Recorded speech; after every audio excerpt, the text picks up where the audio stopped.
भैया जी किसकी गांड लेनी है? गांड नहीं बे, जान लेनी।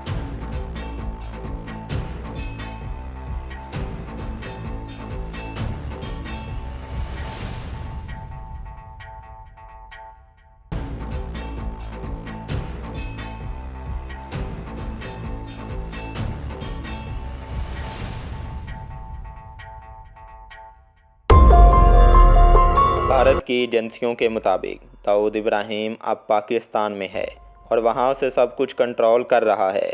अबू सालिम शुरू में दाऊद इब्राहिम का दूसरे या तीसरे दर्जे का सिपाही था, मगर बॉलीवुड के प्रोड्यूसर गुलशन कुमार के सनसनीखेज कत्ल के बाद अबू सालिम का शुमार बड़े गुंडों में होने लगा। जबकि चंद ही माह बाद इस पर एक और प्रोड्यूसर राजीव राज को जख्मी करने का इल्ज़ाम भी लगाया गया। अब बॉलीवुड में अबू सालिम की धाक बैठ चुकी थी और अबू सालिम इन दो वाक़यात को अपने शिकार को हरासा करने के लिए इस्तेमाल करने लगा। इसके बढ़ते हुए असर व रसूख की वजह से इसकी मुंबई के एक और बदनाम गैंग के साथ मुखालफत शुरू हो गई, जिसके सरबराह का नाम छोटा शकील था। छोटा शकील भी जुराइम की दुनिया में दाऊद इब्राहिम के नायब की हैसियत इख्तियार कर चुका था। अबू सालिम 1998 में दाऊद के गैंग से अलहदा हो गया। 90 की दिहाई के आखिरी सालों में अबू सालिम का बॉलीवुड में असर व रसूख भारतीय फिल्म इंडस्ट्री में दे मालाई कहानी की हैसियत इख्तियार कर चुका है। पुलिस के मुताबिक मनीषा कुरेला के सेक्रेटरी अजीत दीवानी के कत्ल में भी अबू सालिम का हाथ था। वो प्रोड्यूसरों से भत्ता लिया करता था और इसने फिल्में भी बनाना शुरू कर दी और वहाँ ही इसकी मुलाकात मोनिका बेदी से हुई और दोनों ने एक साथ रहना शुरू कर दिया।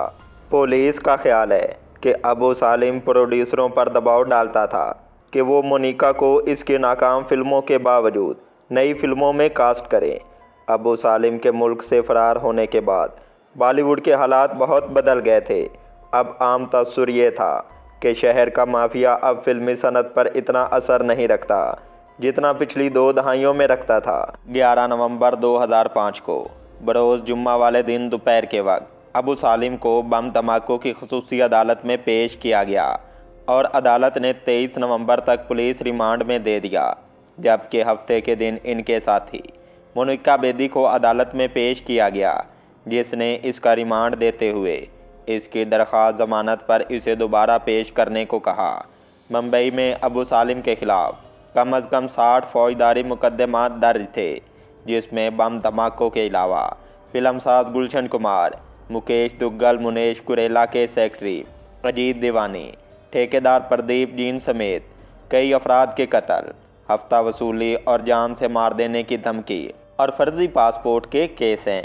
मुंबई में CBI के दफ्तर के बाहर पुलिस और स्पेशल टास्क फोर्स का ज़बरदस्त पहरा था।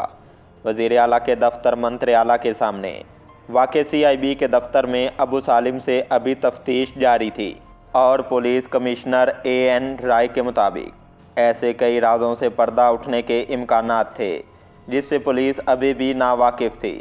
अबू सालिम पर इल्ज़ाम था कि उन्होंने 1993 के सिलसिलावार बम धमाकों में असलहा सप्लाई किया था। 12 मार्च 1993 को होने वाले इन बम धमाकों में 257 अफराद हलाक हुए थे और 1000 के करीब लोग ज़ख्मी हुए थे, जबकि 27 करोड़ से ज़्यादा मालियत का नुकसान हुआ था। और इस मुकदमे में 192 मुल्ज़मान के खिलाफ चार्जशीट दाखिल हुई, जिसका अहम मुल्ज़िम दाऊद इब्राहिम और टाइगर मेमन को बताया गया था। 20 सितंबर 2002 में अबू सालिम को इंटरपोल की मदद से पुर्तगाल के शहर लिस्बन में इनकी साथी मोनिका बेदी के साथ फर्जी पासपोर्ट के ज़रिए शहर में दाखिल होने के जुर्म में गिरफ्तार किया गया था।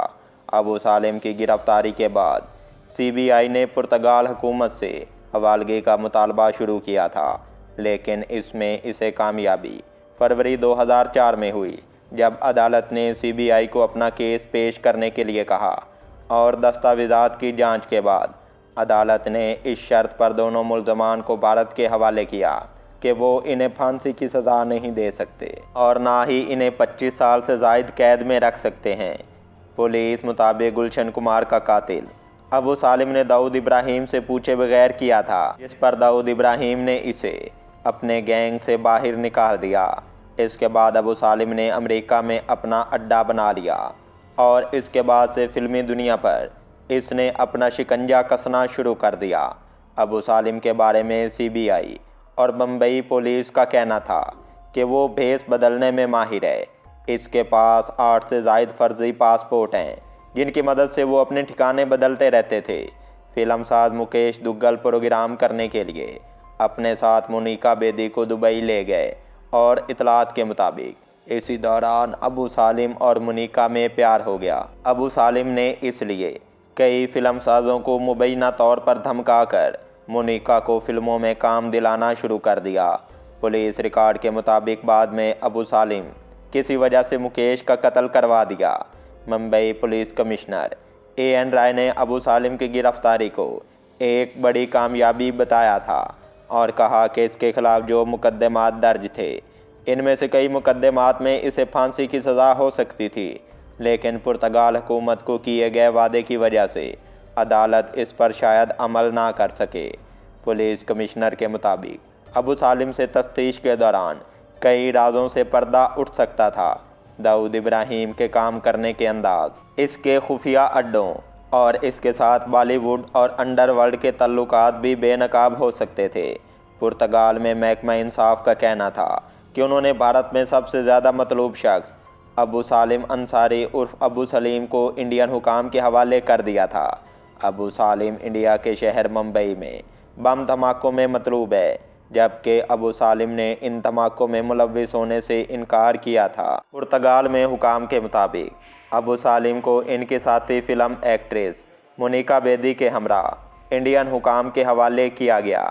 ابو سالم کو پرتگال میں 2002 میں ذیلی دستاویزات رکھنے کے الزام میں گرفتار کیا گیا تھا اور پچھلے 2 برس سے اپنے آپ کو انڈیا کے حکام کے حوالے کیے جانے کے خلاف مقدمہ لڑ رہا تھا۔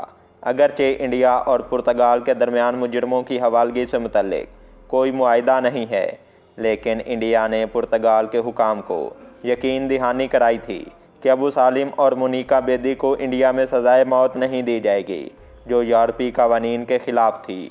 ناظرین محترم، تو یہ تھی آج کی ایپیسوڈ۔ امید کرتے ہیں آج کی ایپیسوڈ آپ کو پسند آئی ہوگی، اور ساتھ میں آپ سے گزارش ہے کہ ڈسکرپشن میں دیے گئے لنک پر کلک کر کے میرے دوسرے چینل کو سبسکرائب کر لیں، کیونکہ اس چینل پر آپ کو بہت ہی مزیدار ویڈیوز ملنے والی ہیں۔ اور ساتھ میں آپ سے گزارش ہے کہ اس ویڈیو کو لائک کیجئے اور کامنٹ کر کے بتائیے کہ آپ کو ہماری ویڈیوز کیسی لگتی ہیں۔